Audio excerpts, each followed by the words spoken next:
Good afternoon, everyone, and very warm welcome to today's Visionary Circle session. As you know, the Visionary Circle is a space where we, forward-thinking individuals, we want to come together and explore the future of education and technology. And I think today's session promises exactly that. It is my great pleasure then to introduce one of our members, Prof. Werner Cordier, and also our guest speaker for today's session. Now, Prof. Cordier is an associate professor at the Department of Pharmacology at the University of Pretoria. His impressive career spans both biomedical research, where he investigates chemoresistance and dormancy in cancer using advanced cell culture models, and health profession education, where he works to ensure that pharmacology graduates are truly fit for purpose in their professional roles. With over 35 published papers and supervision of 50 postgraduate and honor students, his academic contribution are far-reaching. Beyond the lab, he has pursued excellence in teaching and curriculum design, and he completed his second PhD in the field. And serving as both a faculty member of Association for Health Professional Education and Leadership, and as the associate editor for the African Journal of Health Professionals Education. What makes Prof.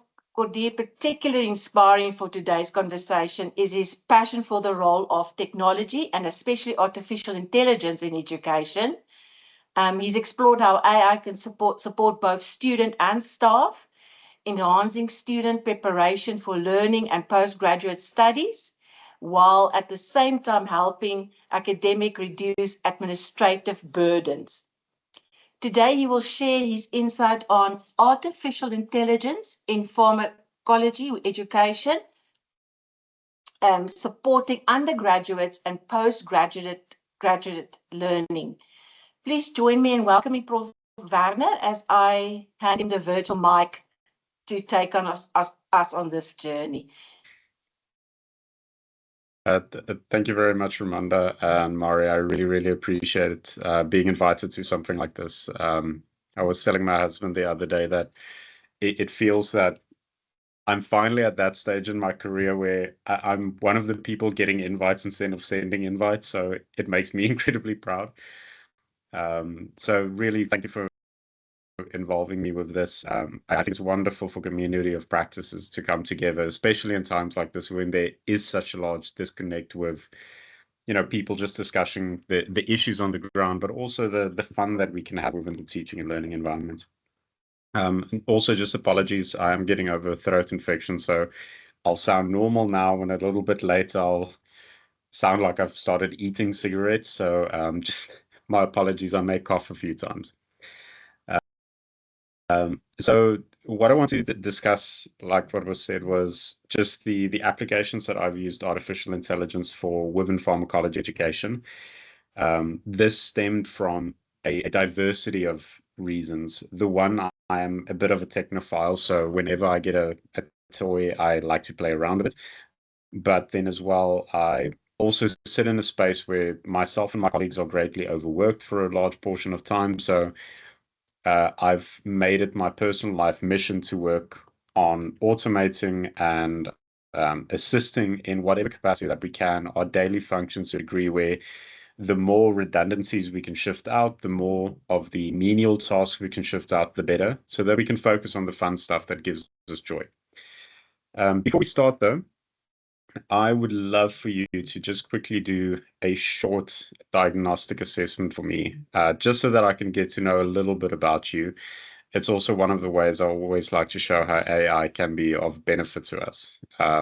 So I'm also a massive introvert, so I do not want to stare at you awkwardly while doing this. So I'm going to switch off my video and pretend that everybody is diligently working.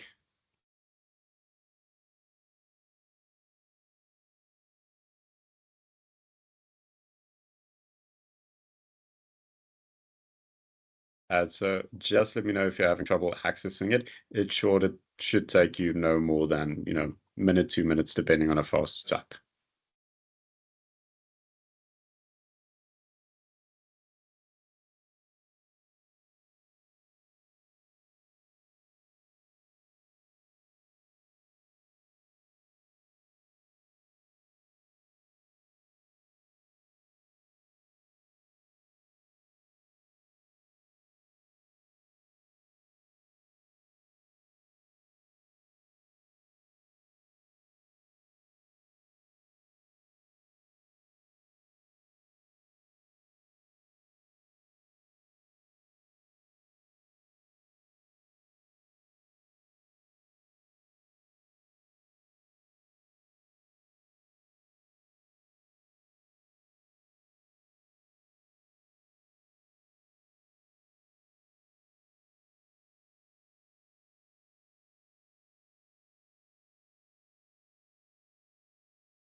done.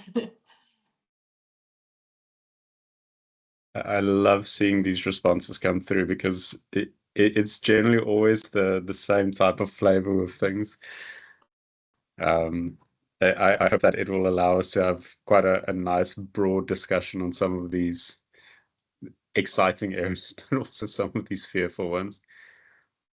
So I'm going to give it another 10 seconds.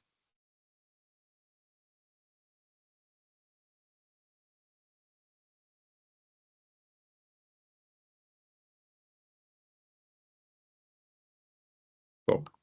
So I'm going to cut it off now. And then I'm just going to run it in the background. And as life allows, I'm going to be incredibly lazy about it and let AI do everything. And then I can continue on with the discussion. So just to return to this. Cool. So my background, like it was mentioned earlier, is pharmacology. And pharmacology to me is one of those incredibly passionate fields. It's involved with most of the biomedical sciences. So if you're coming from a non-clinical practitioner point of view, it's relevant to you because it speaks to drug development, it speaks to drug design, it speaks to the potential of drugs having different elements involved within the environment, within humans, within animals, anything. And there's so much that can be done within that space. But then naturally, when we also think about it from the perspective of clinical sciences, pharmacology is important for most of our health and care workforce. Some of them are incredibly tightly wound to it, like a doctor obviously prescribes medication. It's one of the tools within their trade. However, for others, they just need to have a bit of an awareness of it because they might be a physiotherapist, but their patients are obviously going to be taking some level of medication. Now, when all is said and done, pharmacology does have a very broad platform that it builds from. It drags from anatomy, biochemistry, physiology, pathophysiology, bioengineering, and everything under the sun. And because of that, it does often seem very, very imposing. So when we think about pharmacology within the broader field of health professions education, we acknowledge very much that it is going to be dependent on the profession that we're teaching. But at the same time, there's overarching concerns about how heavy it feels. Most of the times when you look at the literature, or even just, anecdotal evidence from students, they are going to complain that it's just so much work. It's a content overload. It is unnecessarily difficult. It is so tightly wound into the minutiae of facts that, if you do one little spelling mistake, your whole assessment is up in the air. And that naturally just breeds a very poor reputation for it. Luckily, pharmacology is not isolated. Most of the basic sciences succumb to these types of reputational issues. But all of that reputational concern leads to frustration. A big thing for me that also becomes challenging within the basic sciences fields is that the basic sciences, when it builds into the clinical spectrum, it can very often seem like, but what is the point? I am a doctor, I'm going to be prescribing medicine. I understand I need to know how the drug works, but do I really need to understand which enzyme it binds to or exactly what vessel it travels through? I just need to know what dose, what administration route, and so forth. This obviously becomes even more challenging when you think about pharmacology in fields that don't prescribe medicine, because there it's sometimes difficult to really explain to them, I'm giving you this mountain of things to read through, but you'll never really be using it in practice. So that breeds this feeling of irrelevance, perceptions of non-practicality, which just makes it an even more complicated learning environment. And I mean, we don't even touch on the drug names, which sound like people just threw a bunch of alphabet into a bowl and shook it around. Now, this is where AI for me becomes a potential saving grace to a degree. Because if AI can do one thing, it can adapt and it can personalize. Without getting into too much background about the modules I teach in, one of the concerns that I have is that I've got a mixed cohort. I've got nurses, dietitians, physiotherapists, and BSc students all within the same class. They all get the same curriculum, same assessments, but I don't have time to sit with each one of those isolated groups and say, you as a nurse require this pharmacology because of this. You as a physiotherapist requires it for this. So ultimately, I teach them from a very generic platform. And although I try to indicate some level of personalization, it becomes challenging when you also only have this amount of time to deal with that. And this is where I personally think is going to be a heavy hitter for me within my educational space. It's going to allow me to have that contextual learning and personalized learning so that students can see the relevance and ultimately fit that into their clinical practice to a much higher degree. So you'll see with what I'm speaking about today, I haven't gone the route of speaking about how we can use AI to generate rubrics or learning opportunities and various things like that. I focused more on some of the practical things that have helped me a lot.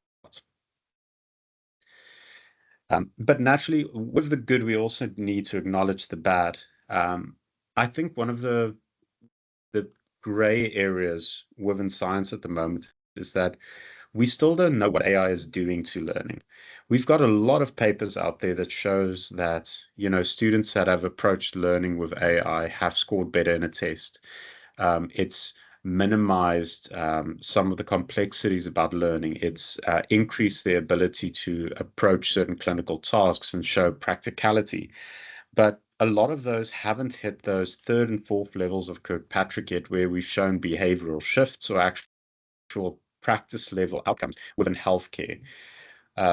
It is there, but in very sporadic and limited ways, and you can always claim confounding factors and external variables, but we're not sure yet. So because of that, we do need to acknowledge there is that space where we are dealing with something that can impact learning. There's a lot of discussion of it leading to a loss of critical thinking, which I think is a very valid concern. But I think we also need to parallel that with they may be losing certain skill sets, but maybe gaining other skill sets. And with altered times, we should acknowledge that the competencies are going to change with that. Beyond that, we naturally have a variety of ethical risks. Ethical risks. We've got biases that come through. The potential of data and security breaches obviously is a big contextual issue at the moment. If we think about just in the African space, most of the data sets we use is naturally trained from the global north. So you can very often see that it doesn't take our culture, our verbiage, or specific population elements really into account when generating imagery. Now, what I want to quickly get to is what you thought about that survey. So this is just a quick exercise that I sometimes do just to show how I apply, oh, my apologies, camera's still off. How I apply AI within my environment to aid to my learning. So for example, I deal with a large classroom setting. So one of the nicest things for me about AI at the moment is that I can pose not just a simplistic binary MCQ question, which Mentimeter can run. I can run actually rich qualitative questions, open-ended text to get to grips with what people think. And then I can ask AI just to summarize it for me, which would not be possible in any other situation. So based on what we have, I can see that, a small group of people, but the majority are from the University of Pretoria. Majority are from education or education-linked elements such as curriculum design, instructional design. If we look at the professions, we've got designers, lecturers, we've got CRAs even. So wonderful to see this mixed cohort. And then when we look at, for example, some of the things that excite you and scare you, the overall themes that really put forth here was efficiency and productivity, which I think is the greatest thing. And I'll show you how I've used that to a degree, one of it being this. Creativity and ideation, which is one of the best things that AI can do at this stage. Sometimes just speaking to AI about a matter kickstarts so many wonderful ideas, even if it's horrible, but it at least opens up that discourse. and then naturally supporting and enhancing. So these are great things. Fears, as it always is, there is going to be things like that. The dependency on AI, which I think is definitely there. I can say that I'm dependent to a degree. A risk of cognitive decline, which I think also is incredibly valid. Data privacy and misuse, the speed of change and it being overwhelming. For example, within the course of a day, I was setting up a presentation for something else, and the platform that I was using, Notebook LM, had updated overnight. So the one day I was getting just a basic summarization from it, and the next day suddenly it could generate a video. That was super exciting, not yet in the fearful stage, but if you think about the quick turnaround of these things, what you're using now is going to be outdated within a month's time, which means to a degree, you always need to keep ahead of the curve. And then lack of understanding and misuse, which I think naturally is also incredibly valid to fear. So all of these things you can easily summarize just with a simple chat GPT. You can pre-program a project, anything like that. Use it within your classroom environment, and Bob's your uncle. You can have a very deep and rich discussion with your students about whatever you need to discuss. I've used this within my sessions. I've used it to approach nominal group techniques in some staff meetings. And it's a wonderful way to drive engagement without having that typical issue of now you've got 4 people that are speaking for 20 minutes and now the meeting is completely gone over. Most of the things that you've put forth as positives and negatives will in any case be discussing as we go through. Now, if you've kept up with some of the frustrations and issues within science, this picture, I think, is one of the best ways that excites me about AI, but also just shows you the issues with it in the scientific field. So maybe just by show of hands, how many heard about this paper in Frontiers in Cell Development Biology that needed to be redacted? This is one of the big pictures that they put forth about why it was redacted. Fantastic to see that some people have heard about it.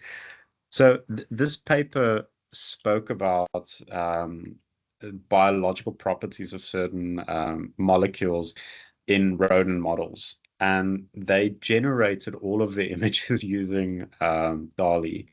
Now, you can see this is an old model because it still struggles with text, but obviously it missed the boat. So this excites me because, for one, it's still cool. This is a wonderful generation, although it's biologically inaccurate. But this is incredibly impressive for something that is, probably about a year and a half old by this stage. At the same time, it is incredibly scary about how inaccurate it is. And at the same time, that peer reviewers let this slip through. So that's that awkward space that we're dealing with in AI, where it's incredibly useful, but at the same time, if you don't apply just human thinking, you can get trash slipping through. And that is, I think, one of the biggest concerns for me in education is with inappropriate and unethical use, you don't know what the impact is going to be down the line. And I think that's where the research gaps are still, in my opinion, because we don't have enough data to support that ethical and appropriate use. Now, we stand with AI at this stage, I think we can all acknowledge there are benefits. AI can be an incredible friend to increase our productivity and efficiency, to help us generate new ideas, and to really offset a lot of that human need. But it can also be one of the biggest saboteurs by reducing the quality of work, impacting learning for the negative, creating uncontrolled environments, because a lot of these models are black box models, so we don't really know what happens in the back end of it. But then also AI can make us fools. It hallucinates, and if we don't vet, it's going to come through. It can cause misinterpretations. And I think one of the big frustrations with me and Mari and Ramonda and I spoke about it just before the session is there is already a level of mistrust sometimes within the academic environment. And my personal feeling is that AI has started driving a bigger wedge between that, because now, students may have this impression that educators are using AI but telling their students they're not allowed to use it, or academics have the impression that, well, students are just cheating using AI in any case. And these lead me to a couple of very important considerations about artificial intelligence. At the end of the day, it's a tool. A tool is only as good as the people using it, and it can be used for good or for bad. I use the metaphor sometimes that AI is like a gun. And as educators, it is our role to teach people how to use a gun, where the safety is, where to point it towards, and what you're allowed to hit. Because without it, they can shoot a person or they can shoot a target. Now, we need to be able to provide guidance in using artificial intelligence. When is it allowed and when is it not allowed? We also need to drive this culture of ethics surrounding artificial intelligence. And I think this is a bigger, insidious topic about what is considered ethical with AI at this stage. Because I don't think there's an answer. I think there's so many gray areas where you can very easily argue for its use while others would believe it's inappropriate. We don't yet know the impact of AI on the learning journey, whether or not it's really going to benefit humanity or destroy it. I personally believe it will benefit it, but I think we are going to see some weird and wonderful effects in terms of educational capacities and what people can do on the ground with time. And society will need to adapt with that. There is sometimes this perspective of inequality that, the tenured academic may use AI and a learning designer may use AI, but the students are not allowed to use it because that's unfair. I sometimes use the discussion of earning your stripes. I think most people sitting in a professional stage they've done their due diligence, they understand the systems, they understand the complexity surrounding it. And now that they're using AI, they can increase efficiency, but also vet everything very, very appropriately. Somebody young within that environment may not understand that generating this large scale text maybe has a lot of holes in it because they don't know how to vet it yet because they haven't really learned about how to, for example, construct a literature review. And I think that's where, once again, that gray area starts to come into play, which requires having an open culture of discussion. And then naturally, resources change. Years back, we had an abacus, then we had a calculator. Now we've got phones, we've got Excel, all of these different things. Are we really going to have the discussion still that we're not allowed to use a specific tool to improve efficiency just because we're scared about moving forward with it? I think there's once again lines of appropriateness, but we need to acknowledge that the times are changing. So what I want to discuss now is some of the ways in which I've applied artificial intelligence within my practice, just so that you can see some of the practical levels. So I don't claim to be an expert in AI. It is something that I'm continuously learning about, but I've become a little bit of a bench expert on using it for practical ways. I think there's a lot of that can be said about playing around and just sometimes seeing the problem you have in front of you and trying to get a workaround for it. And that is sometimes, I think, the easiest way to get better with something is to try and fix your own local issues that you have. So I want to show you 4 of the agents that I developed. And then beyond that, I'll show you some of the other tools available that I've played around with some of my reflections on it.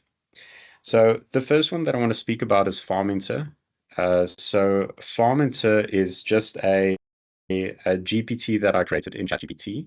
It's one of the functionalities you gain access to when you have a subscription. But the lovely thing about a GPT is that you can design it from the back end very, very easily. It's just, in essence, creating high-level prompts for it, giving it a very prominent set of instructions that it needs to follow at all times. And then from a front end perspective, whoever you share it with literally just has the typical ChatGPT screen in front of them that they can engage with. So Farminter, I've built around the concept of Socratic feedback. Maybe by show of hands, how many of you have worked with Socratic feedback or know something about it? But I just know if I need to explain a bit deeper.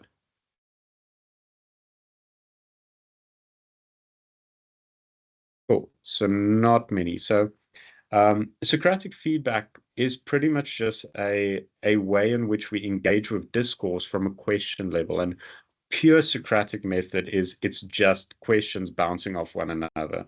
It doesn't get an answer. It's purely there to generate more questions. Now, why I like this within a supervisory style is that I personally believe a lot in reflective teaching. So if a student comes to me with a question, I like to throw back that question to them with a little bit of a prime. So if a student comes and says, I don't understand why we use this as a control, then I would throw it back to them that, why do you think you would not use, or you would use this as a control because of these reasons? And that opens up dialogue and allows them to approach their learning more effectively. And you can very easily tailor your responses beyond that based on their responses to see whether or not you should up the intellectual challenge of it or downgrade it a little bit if they're not yet there. So within our department, we sit with a lot of postgrad students that need to learn, but unfortunately, there's not always a lot of time to physically sit down with them, which is the frustrating bit. Um, and a lot of our supervisors complain that students will approach them with very basic questions that just is not really appropriate. So, how does this assay work? Have you read the text yet? No, go and do that. And because of that, I figured it might be useful to give them an external resource. So, Farminter works on the Socratic principle that a student will put their project within it. They will say, I am an honor student, which immediately links it to the NQF level of a level 8 system within South Africa, which then primes its complexity. And they can say, my project is about the following. I am using the following data collection techniques, and this is the outcomes I want. And what it does then, it first acknowledges is that I am not your supervisor, so you need to confirm everything with them. So to avoid that kind of issue. But then it starts pitching questions to you. So for example, here I provided a prompt that talked about an MSc level project that was looking at antiparasitic activity of some drugs. And I told them what type of data collection I would be using. And it pitched three questions on the extraction methodology, the assay interpretation, and some of the analytical elements of it. Now, you as the end user can then go and answer these questions, and it will acknowledge that, but it won't provide an answer. So it follows the Socratic method by not providing actual answers to it, but it will provide a follow-up question to it. Now, this is for two reasons. For one, there are going to be areas where I can't guarantee that it will provide the right answer because of, hallucinations.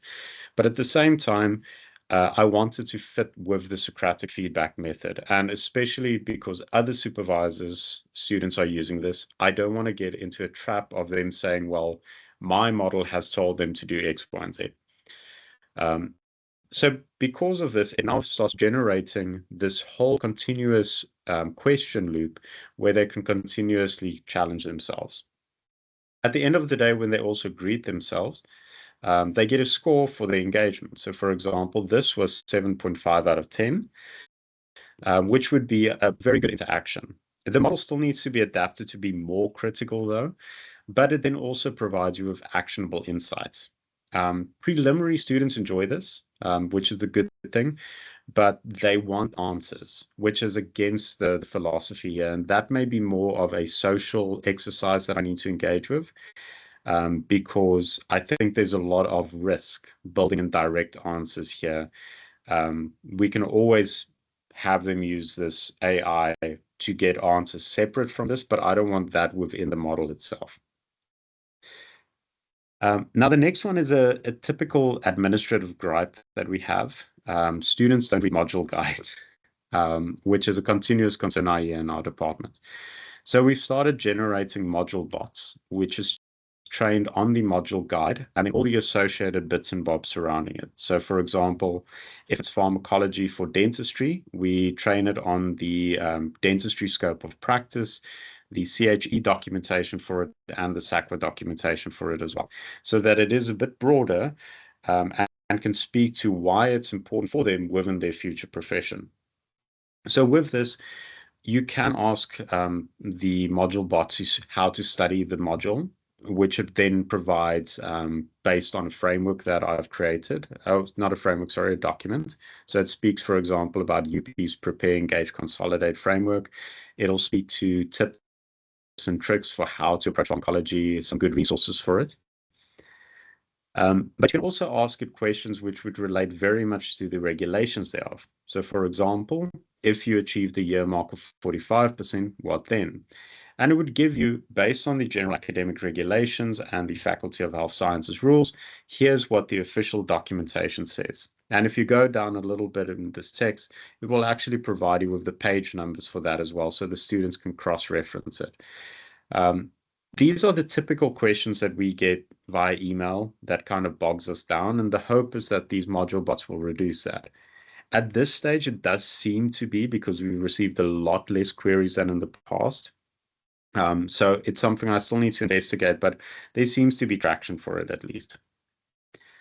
I've only built this into one of the module bots, but we generated a lot of practice questions from our kind of older questions that we've started to recycle. And we've put it out into the open. But now we've trained the model on it to also be able to give them practice questions. And then if they provide answers, to give them a little bit of a memorandum and actionable insights into how to improve their answers. Because a general complaint that we have is assessment. So I don't know how to answer questions. So using this, it is hopefully going to help remedy that assessment practice that students typically struggle with in explaining, for example, a mechanism of action. Now, another administrative thing more into the postgraduate domain, we get a lot of student queries on things that, once again, it's in a regulation somewhere, but nobody wants to read a 50-page document about assessment practice or examination guidelines.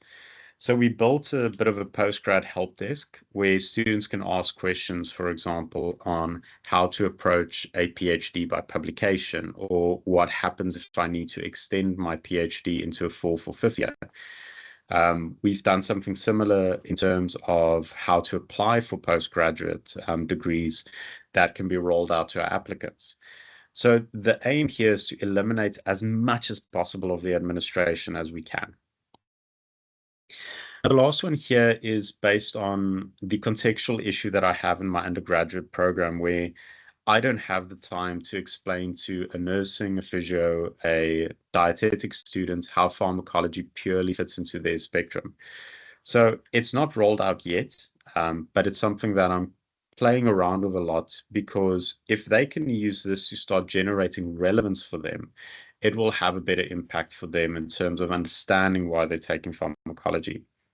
So with Patient Role Play Pro, it's trained on case reports, at this stage only one, where every time they interact with it, they will get the same type of case. However, if they identify themselves as a nurse, it'll change the approach the person has within the conversation for a nurse. So for example, here, Mrs. Thompson, who has congestive heart failure, is speaking to a nurse, and all of the responses that are generated from communication is going to be within the domain of what a nurse can assist with.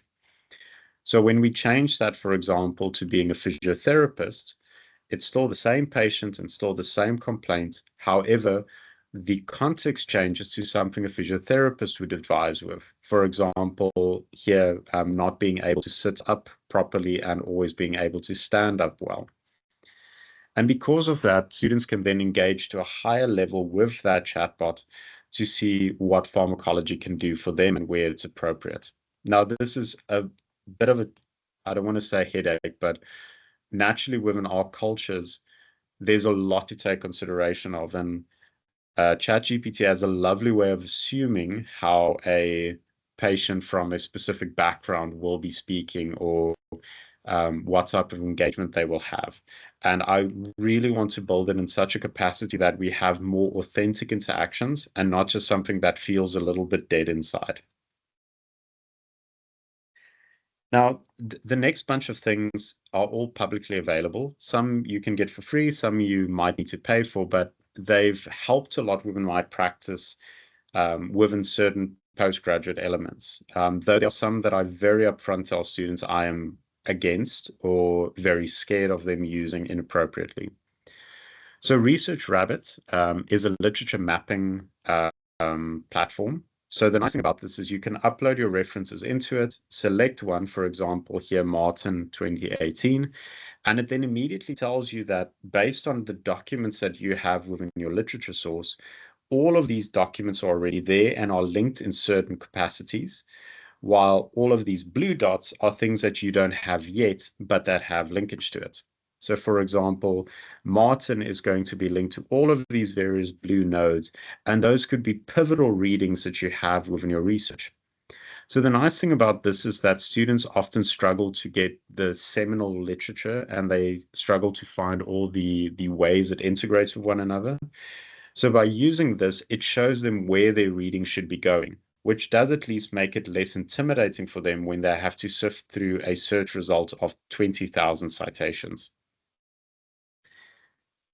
The next one is SciSpace, which I've got a love-hate relationship with. So SciSpace is incredible, but I think also risky depending on how it's used.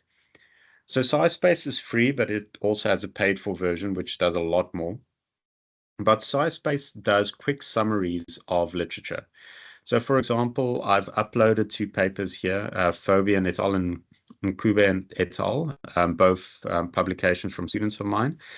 And the nice thing is it gives you summarizations of specific elements. So for example, the 3 columns here would be too long, didn't read. So it's a broad summary, then limitations of the research, and then practical implications.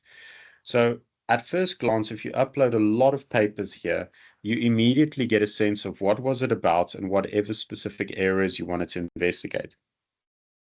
And the nice thing is you can define these columns to your own content. So you can have columns that speak to the study design, the population, the findings, the delimitations, the eligibility criteria, whatever you want. So for example, a lovely way to use this would be for scoping reviews.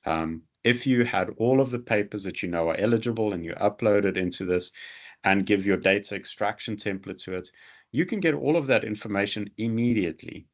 The risk naturally is that for a junior person, what potential are you taking away from them? Are you taking away that critical insight about how to interpret and source information within literature?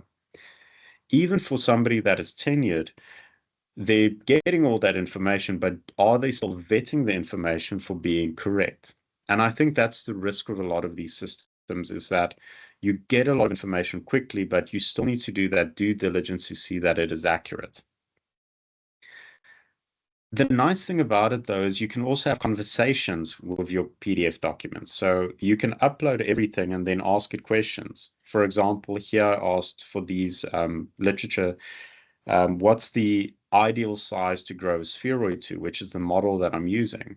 And based on the literature that I'd uploaded, it gave me a nice summarized response for it. I know the literature, so I know that the answers are correct and well interpreted. And you would be surprised how much information you can feed it and how comprehensive it can go beyond it. So you can get a high level of conversation going. So I would say even junior students who are struggling to really get to grips with their research can use something like this to get better insights and to answer questions that they may be struggling with. But the risk, once again, is that potential interpretability issues. But now the parallel point that I have to it is that you also have supervisors that complain that their students don't read well and they don't work fast enough. So where's that line you're willing to cross to say, speed up the ability to read and interpret, but also not using AI? And I think that's sometimes the contentious point. Now, where I'm strictly against using platforms like this is, for example, SciSpace's ability to write literature reviews. At face value, I'm not entirely opposed to it because you can use something like this to generate the headings of your literature review, to give you a guideline of how you work. I do a similar exercise with the students that I teach research methods to about how to generate a skeleton framework for your literature review, which I think is a good way to approach writing. But SciSpace can also go and actually add text to it and references. So naturally, the risk is there that you may very quickly get a literature review, but if you don't read the literature, verify everything and understand it correctly, you do run the risk of the quality of that science being heavily contested or potentially completely incorrect. I've played around with this quite a few times. SciSpace is better than, for example, ChatGPT, but it has misinterpreted quite a bit of research that I fed into it to write a literature review. Notebook LM is one of the ones I really enjoy because it's a great resource for summarization. And the nice thing is it can generate summaries in a variety of ways, like mind maps, videos, and podcasts. So for example, you can merely upload a PDF into it and it can generate a very nice summarization for it. And then you can go and ask questions once again to it. But where this really stands out for me is the ability to create things that can be learning on the go. So for example, you can create a dual podcast on this where two people will interact with one another and discuss that research paper in a very amenable format. And you can designate it to a very specific question that you have. Or you can actually use it to generate videos.